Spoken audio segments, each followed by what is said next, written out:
Hi Year 9. So I want to do a video this week just to show you how you approach the MyMaths tasks that I have set you. So there are going to be 4 tasks in total. Okay, we have got ratio introduction, we have got ratio or dividing into a ratio, the first one, then the second one, and finally a bit of currency exchange, okay, working with money. So the first one, ratio. Now remember, with ratio, it's about telling us how much of one thing there is compared to another. In this case, the ratio of blue to black beads.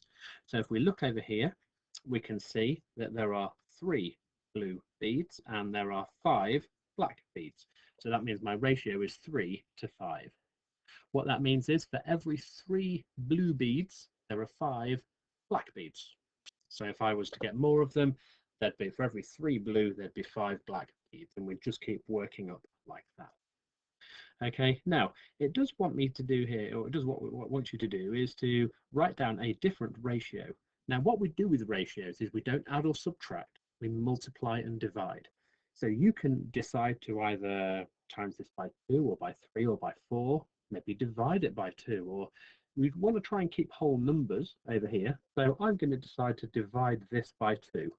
Half of 18 is 9 and half of 8 is 4. This is the same ratio because if I had 9 of one thing and 4 of another, and then I put it down again, that would give me 18 and 8. So to find an equivalent ratio, we times or divide by the same number.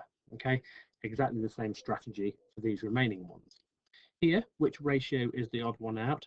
What you need to do is look at the 5 ratios and you need to simplify them all. So to do that, we divide rather than times. We want to try and get down to whole numbers, okay? And we're going to eventually find that one of these is different to the rest of them when we try and tidy them up. The second page, you will be given a pattern. Just to say before I go any further, don't just copy the answers that I'm putting on here. The MyMaths page that you upload will have the same type of question, but it will be a different pattern. There will be different numbers. So don't just copy my stuff because you're going to get it wrong, but listen to the ideas that we're talking about here. So you can see in this pattern, you have a blue bead and then you have 5 black beads. So we can say for every 1 blue bead, there are 5 black beads.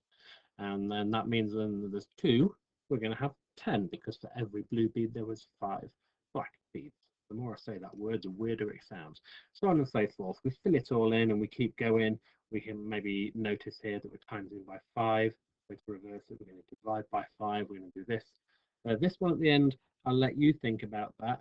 What you might notice is to go from 6 down to 1, we're dividing by 6, and 12 down to 2, we're dividing by 6. So here we can divide by 6 in my case to go over to this one. Okay, so that's the first homework page, the introduction. The second one is the dividing into a ratio. Okay, now what we're doing here is we have Janine with a necklace. She wants that necklace to have 55 beads in it, and we can see the start of the necklace here. 1 blue bead, 4 black beads. Okay, now that means we're giving out a total of 1, 2, 3, 4, 5, and every time we put these beads on in that pattern, we have to put on 5. 1 blue, 4 black. Well, how many times does 5 go into 55? Well, it goes in 11 times. So that means I'm going to give out this 11 times. So that's 11 blue beads and 4 times 11, which is 44. Okay, same strategy again for the next question below. In this one, again, the same idea. Mrs. Perry is sharing out 20 biscuits between Gemma and Zach. Okay, lucky Zach there, he's getting more. So every biscuit that Gemma gets, Zach gets 4 biscuits. Okay, so that means if I gave 1 to Gemma, or Mrs. Perry gives 1 to Gemma and 4 to Zach, she will have given out 5 biscuits altogether. So every time she gives out 5 biscuits, 1 of them goes to Gemma and 4 of them goes to Zach. So how many times are we going to give those 5 out until eventually we reach 20? Well, 5, 10, 15, 20. We're going to give it out 4 times. So that means that Gemma will have 4 biscuits and Zach will get 16 biscuits. Exactly the same strategy on these next 2 questions here. Okay, so then on to dividing into a ratio 2. So this is basically exactly the same. The only difference between the last one and this one is that we're able to use a calculator for this one. Okay, so here we have Miss Penny. She inherits £520 and she decides to save some of it and spend the rest. Ratio of saving to spending is 5 to 8. So that means for every £5 she saves, £8 will be spent. So that means if we add 5 and 8 together, £13. If you've got £13, 5 would be saved and 8 would be spent. And so what we want to see is how many times does 13 go in to 520? And so what we're going to have to do is a calculation. We're going to have to do 520 and we're going to divide it by 13. How many times does 13 go into 520? Our answer is 40. So we know that it goes in 40 times. So that £5 will have been saved 40 times. 5 times 40 is 200. The £8 would have been saved 40 times, and so that would be 320. Over here, you'll notice that instead of having 2 numbers in the ratio, there's 3. That doesn't change anything. Okay, here, organising a DVD collection, we can see if we add, that means there's for every 4 comedy films, there's 7 action films and 5 horror films. Okay, so 4 and 7 is 11, add 5 is 16.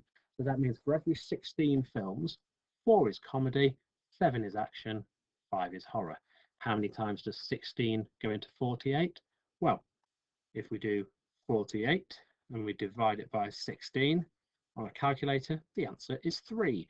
So that means that those 16 films, if we add those up to 16, it means it was done 3 times. We're going to count those out 3 times. So there'll be 3 4s to get 12, 3 7s to get 21, and 3 5s to get 15. Okay. Now on this next page, as you can see here, Josie is making fruit punch by making fruit juice and lemonade in the ratio 3 to 2. Okay, she wants 30 litres of punch. So she's using 3 litres of fruit juice and 2 litres of lemonade. So if she just used that, she'd make 5, but she actually wants to make 30. So that means how many 5s go into 30? It's 6. So we're going to times those numbers by 6. That's going to give us 18, and it's going to give us 12. During the party, she makes some more. She's got 15 litres of fruit juice and loads of lemonade. How much extra can she make?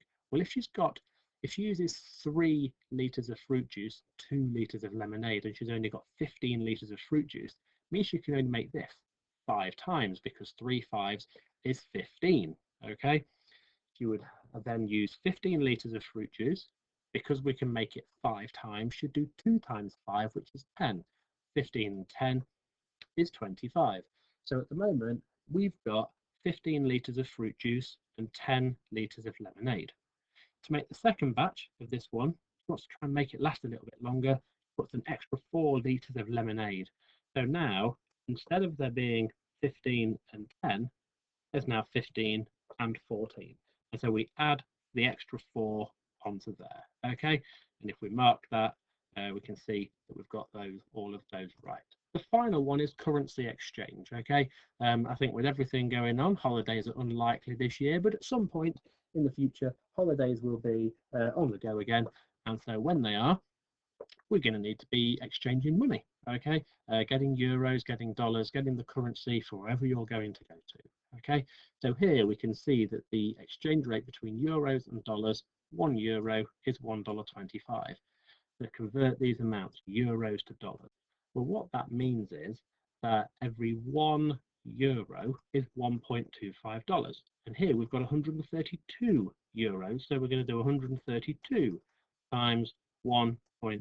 For every €1, $1.25, and we've got 132 of them. Press equals 165. You'll notice there that there is space for 2 decimal places. Now convert these. Okay, it's a little bit more interesting when we go from dollars back to euros. Okay, to go from there to there, instead of timesing by 1.25, get from that number to that one, we're going to divide by 1.25. So we're going to do 175 divided by 1.25. Okay, we've got $175. $1.25 is €1. So how many times does that go in there? Will tell us the amount of euros, and we get 140. Okay, Now, on the next page, Liza exchanged Canadian dollars for Bahraini dinar. Okay, $190 into 60.8 dinar. What was the exchange rate?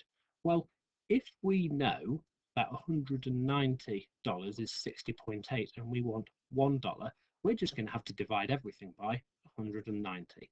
So we would do 60.8 and we'd divide it by 190. That means we're going to get 8 over 25 or 0.32. Okay, now we know how much 1 is. And again, if we wanted to find out 1 dinar, we'd divide everything by 60.8 to find out what one of those is, and that's going to be more than 1. Same idea as well on the other side there. And that's a 10-minute video, but I've talked you there through all 4 pages, all 4 homework tasks and both pages of them. If there are any problems, if you're not sure about your logon details again, you need any help or support, then please feel free to pop me a message through the VLE. Hope you're all keeping well. Bye.